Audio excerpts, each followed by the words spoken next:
मुई जोगेश्वर नायक और मोर चैनल हूँ जोगेश्वर क्रिएशन। आपण माने ऑलरेडी जोगेश्वर क्रिएशन के देखुचन। आउ मुई आज घंच जंगल भितरे अच्छे आपण मान के परिचय करवार लगी किछि औषधीय गुण थिबार वृक्षलता विषय रे।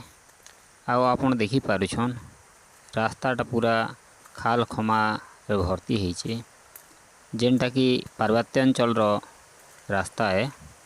आउ मुई जंगल भितरे एका अच्छे। आउ ई जंगल रे बहुत आयुर्वेदिक चेरीमूली औषध मिलसी।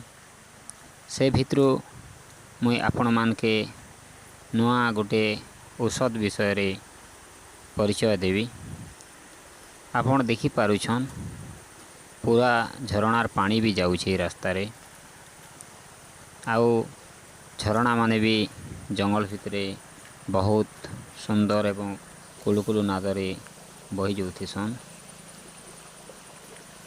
आमर भारत गोटे औषधरे परिपूर्ण देश, जेन कि अमृत तुल्य औषध माने मिली पारसी। आपण मान के मुई आज गोटे नुआ औषध विषय रे कहबी। सेटा होचे गंग शिमुली गछ। एटा होचे से गंग शिमुली गछ। आपण देखि पारुछन इता के संस्कृत रे सेफालिका बोलसन, शुक्राजी श्वेत मंजरी विजया संस्कृत भाषा है। इंग्राजी रे शिउली गाछ, तापरे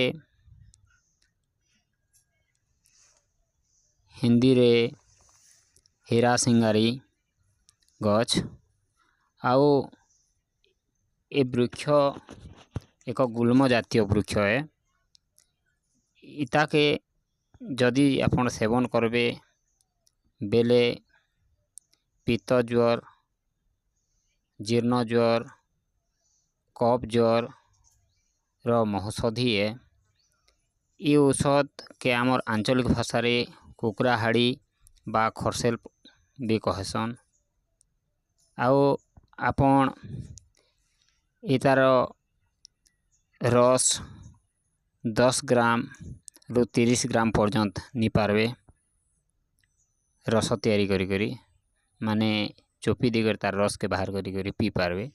आउ क्वात आकार रे 50 रु 100 ग्राम भितरे नहीं पारबे। आउ ये होचे ज्वर रो महौषधि है। जाके जदि बहु पुरातन ज्वर होथिबा ताके जदि गंगशिउली पत्र रस के पिए देवे 7 दिन सकालू खाली पेट रे आउ संध्या रे 10-10 ग्राम बेले तार ज्वर संपूर्ण नष्ट हो जिबा। हेते लगी ताके ज्वर रो महौषधि कहा जायसी। आउ ई गछ विषय रे आपण जानबार लगी जदि चाहूचन द्रव्य गुण कल्पतरु बही रे बहुत बढ़िया आकार रे बुझे दिया है।